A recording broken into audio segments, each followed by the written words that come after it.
朋友們，大家好。在油管上有一個專門對比中德兩國基建的視頻，觀看量挺高的，有35萬，其中光是評論就有近2000條。本人覺得關於中國基建的部分有點誇大，有點中吹的意思。為了方便大家觀看，等一下我就把這個視頻的原版，然後呢語音翻譯過來，1比1的翻譯啊。隨後呢，我們再看一些網友評論。在這裡呢說點題外話。但我覺得與本視頻有間接關係。自2000年以來，2024年也就去年，德國按照德國統計數字，德國人移民國外的人數有27萬，達到歷史新高，也就是歷史峰值。可能很多人對27萬沒有很清晰的這個概念。27萬聽起來不多，但是大家別忘了啊，德國全國人口只有8400萬。我們把這8400万放大到像中國那麼多人口，也就是放大到14.1億，那就相當於有460萬人移民國外，那這數字就非常大了。那對比中國呢？中國去年2024年移民國外的大概是90萬，就是說德國人如果是按比例移民國外的那個人數，相當於中國的5點多倍。你們覺得這個數字是不是很出乎你們的意料呢？那德國人他們移居海外的目的地國家是哪些呢？第一個是瑞士，然後是奧地利、西班牙，再然後呢是美國。特別是移民瑞士和美國的，一般都是有些技術的、有些能力的人，也就是屬於這些比較高端的人才，屬於精英。然後移民西班牙的很多可能都是那些退休人员，因为呢西班牙它的气候比德国好，然后它的生活成本比德國低。那麼為什麼有那麼多德國人移民國外呢？我總結下，大概有4個因素。這4個因素沒有這順序的關係，我想到什麼就說什麼。一個因素呢，我認為是對德國的政治特別的失望。還有一個因素呢，就是德國的稅收太高了，稅負太高。德國是個萬稅的國家。還有呢，第3個就是德國的治安越來越差，沒有以前安全。還有第4個就是德國的官僚主義特別嚴重，辦事效率很低，主要是4個原因。好，以下就是英譯內容無論是在上海悠閒的街頭漫步，還是在港口欣賞夜晚的煙火秀，或是在購物中心血拼，它同時還是個未來感十足的溫室。無論身處中國哪座城市，幾乎處處都讓人感覺仿佛真實生活在未來。德累斯頓市中心一座橋梁昨夜突然坍塌，所幸無人傷亡。未來幾年，德國需要投資4000億歐元到能源領域、鐵路、高速公路等基礎設施。德國基礎設施不僅日益老化，有時連一些基礎設施配置都欠缺。這些在中國早已是標配。無論是鄉村寬帶還是準點高鐵，兩國差距都明顯。將2025年德國基建與中國對比，結果觸目驚心。因為中國不僅領先我們幾年，本視頻將帶您看看中國如何在當下就活出了2050年的模樣。這個國家已為民眾配備了哪些驚豔的科技建築與交通工具？敬請欣賞。話不多說，先看看公共交通。當德國地鐵經常髒得一塌糊塗時，這個亞洲國家的地鐵卻一塵不染，因為列車與站台都配備了自動清洗系統。這裡使用清潔機器人和專門的為地鐵站高壓清洗開發的無人機，它們還能自動清洗建築物的外牆。此外，在地鐵隧道裡還有自動洗車設備，列車經過時就能被洗得锃亮，完全不需要停運。但最厲害的是，中國地鐵不僅實現了全自動清潔，還實現了全自動無人駕駛。無論是在北京、上海還是深圳，許多城市都已運行全自動駕駛的地鐵、有軌電車，甚至公交車。儘管如此，這些自動駕駛系統卻異常安全，出錯率甚至低於人類司機。更值得一提的是，像深圳這樣的城市已經升級為智慧城市，整個城市交通都通過單一人工智能系統實現聯網管理。這套系統能實時監控交通狀況，比如動態調整限速規則、改變信號燈配時，或通過 APP 為司機推薦能緩解城市擁堵的路線。想搭乘公交或地鐵的乘客，不必像我們這樣在售票機買紙質票，也不用在 APP 上購票，只需在入口處對着攝像頭刷臉即可。系統會與中央數據庫核對乘客信息，並自動從綁定賬戶中扣除車費。中國不僅在公共交通領域遙遙領先，在整個道路交通體系上也完全處於另一個層級。要知道，德國僅有約150萬輛電動汽車上路行駛，僅佔汽車總量的3%左右，而中國每4輛車中就有1輛是純電動車。若這趨勢持續發展，到2035年，中國燃油車可能成為少數。但更令人震驚的是中國汽車的崛起。德國曾自詡為汽車王國，但如今中國已成功打造出自主品牌。這些中國汽車不僅可以與德系車分庭抗禮，甚至讓德國汽車相形見絀。像理想 Mega 這樣的電動車款式，不僅造型前衛，還配備了諸多德系車所不具備的黑科技，比如巨型觸控屏、搭載智能系統，甚至比特斯拉的功能還要強大，諸如按摩座椅、後排可伸縮電視等豪華配置幾乎成為標配。相比之下，德國汽車顯得老氣橫秋，這也是中國人越來越少購買大眾、寶馬或奔馳的原因。實際上，奧迪似乎已放棄中國市場，很快將不再銷售正宗奧迪車型，而是直接讓中國廠商代工生產，只保留了一個奧迪字樣的車標。最令人驚豔的地方在於，中國汽車最突出的還是其人工智能功能，因為無論是華為、小米還是其他品牌，幾乎所有車型都已配備讓車輛完全自主行駛的系統。許多車主數月來甚至無需觸碰方向盤，這已成為標配功能。此類現代化的汽車可以停在自家門口後，它們自動尋找車位。在中國，自動駕駛汽車現在就可以作為出租車預訂，而且這裡甚至沒有機會親自握方向盤。不過，這些高科技當然也需要大量電力支持。儘管很多人可能不會把中國與可持續發展聯繫起來，但在可再生能源領域，中國可是全球領先者。例如，中國運營着世界上最大的太陽能電站和風電場，都位於甘肅省。例如，全球最大的漂浮式太陽能電站就建在一個廢棄的露天煤礦湖上。這顆太陽能明珠漂浮在水面，就能為成千上萬戶家庭供電。此外，中國還擁有全球2大海上風電場，為整座大城市供電。其中一座風電場綿延驚人的350公里。中國還研發了巨型液流電池，將多餘能源儲存起來，在惡劣天氣或夜間為整個城區提供綠色電力供應。中國沿海地區還建造了多座現代化潮汐發電站，這些電站利用洋流持續發電。你們注意到了嗎？中國在可再生能源領域同樣處於領先地位。它在氣候保護方面出人意料的積極。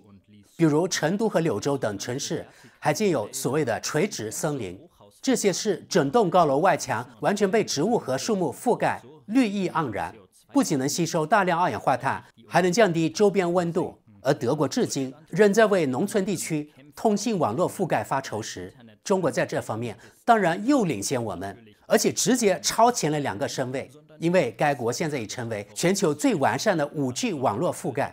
甚至協助德國在當地建設無線通信標準。瘋狂的是，中國現在就已經在研發6G 無線通信技術了，而且他們還打算從太空來部署這套系統。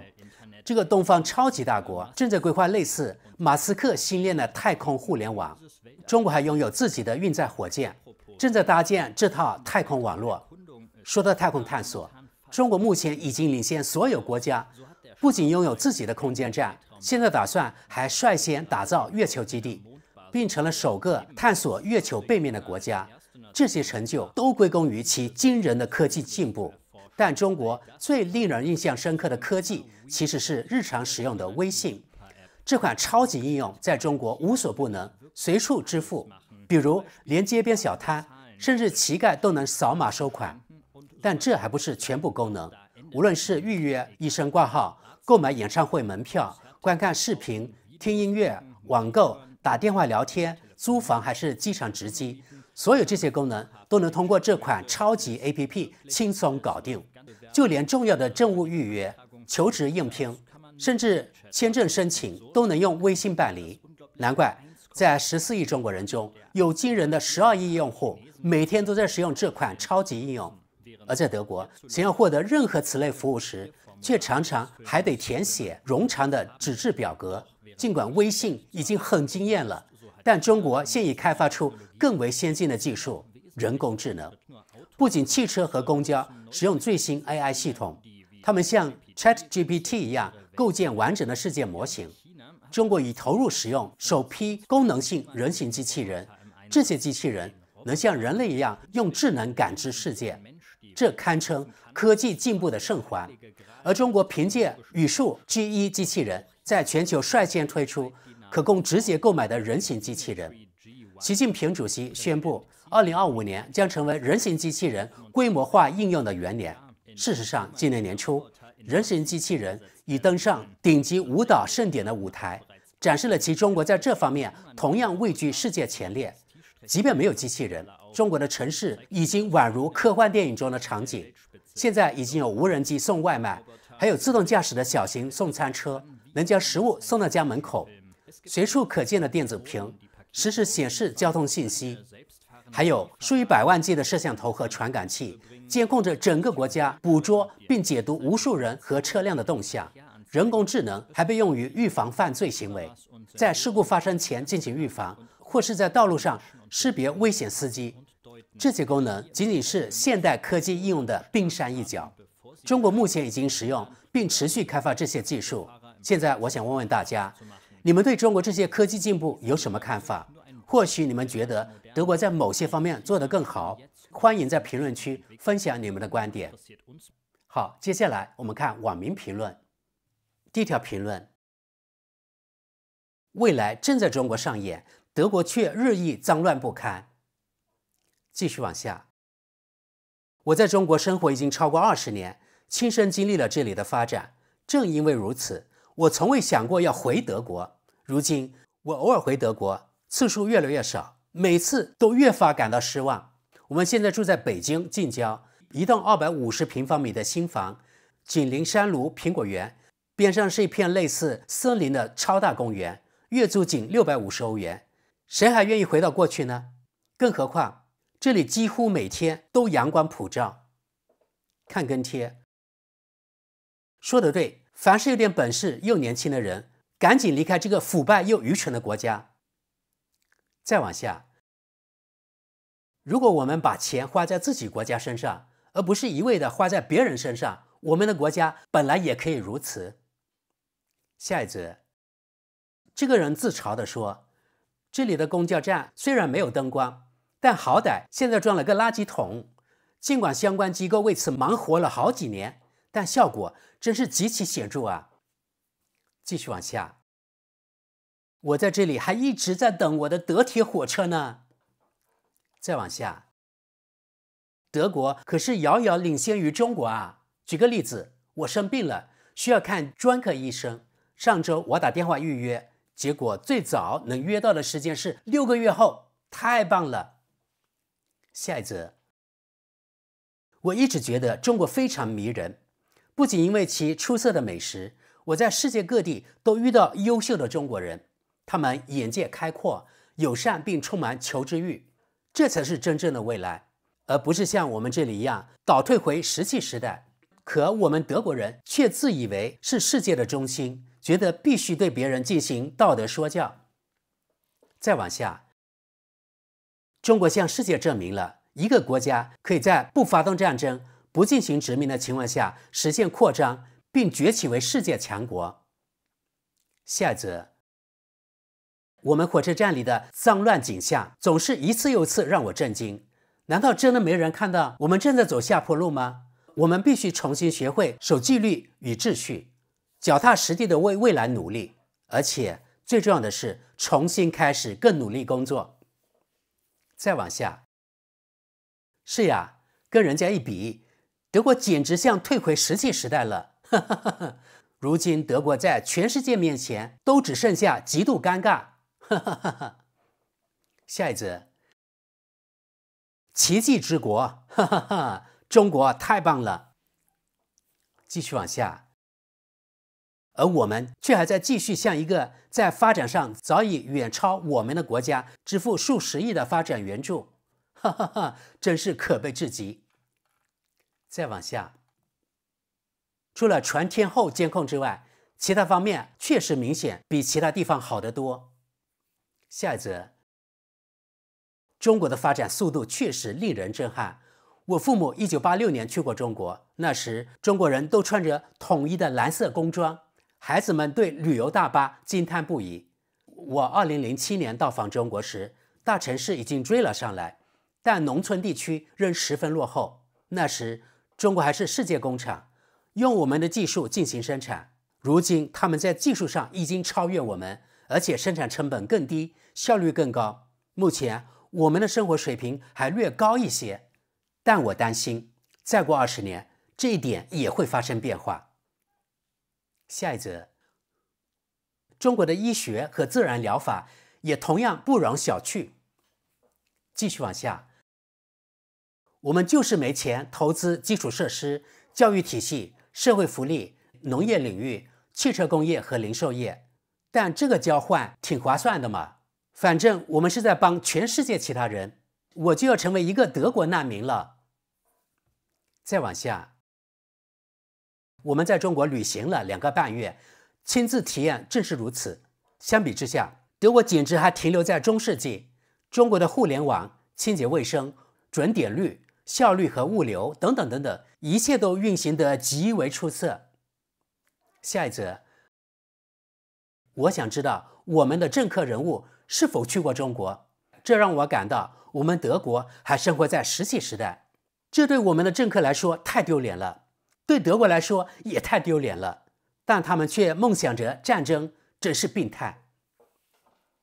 再往下，我認識中國將近25年了，那邊發展日新月異，而用停滯這個詞來形容德國，其實已經算是相當樂觀了。下一則，在中國，每個人都在為這個體系貢獻力量，我們必須向全世界散財，還非得引入數百萬無需工作的外來人口。下一則，要是當初沒有引入債務剎車，而且不再把我們的稅款白白送人，這些事情在德國本來也是可能實現的，但眼睜睜看着我們德國人在方方面面都遠遠落後，實在令人震驚。繼續往下，太棒了！我也在中國待過，每次回到德國都是一種衝擊。再往下，對別人形成依賴，美國及中國都是自己國家優先，而德國到處幫買單。下一則，腐敗和好戰心態把我們帶到了這一步，真可悲。可那些西德人還是照樣趾高氣揚。繼續往下，說實話，我覺得中國真的很吸引人，文化極其古老又迷人，食物超級美味，科技方面也確實厲害得驚人，但同時也不得不承認，那裡的政治確實困難，審查、監控、人權問題，這些都不是小事。我覺得很多人一方面欽佩這個國家，另一方面在自由和政府治理問題上又持批判態度，關鍵還是看你看的是哪個方面。下一則，與中國對比，德國簡直退回了中世紀。當中國用創紀錄的3年時間建成了世界最高的大橋時，我們卻在把貨運自行車當作未來的交通工具來推廣。下一則，今年我們進行了一次深度中國環遊，體驗令人震撼。我們真該去尋找那些先進、具有引領作用的夥伴了。繼續往下，這段視頻看起來像是中國宣傳部拍攝的宣傳片。看跟貼，我與中國以及台灣、新加坡、香港有着超過28年良好的職業和個人聯繫。我只能說，真實的中國比這個視頻所講述的還要先進得多。好，看最後一條評論。這種高度發展主要集中在大城市和部分精心挑選過的城市，廣大的鄉村地區仍有不少農民靠馬車生活。別誤會，中國幅員遼闊，那裡什麼都有。好的，各位朋友，總體來說，絕大多數評論都非常肯定中國，唱衰德國。他們能算德國中吹、德國恨國黨嗎？視頻裡講的有些中國的東西，其實只處於試驗階段，還沒到普及的程度，所以有誇大成分。但大方面是對的。目前看來，中國在基建方面確實領先德國。好的，本期節目就到這裡，感謝大家，我們下期見。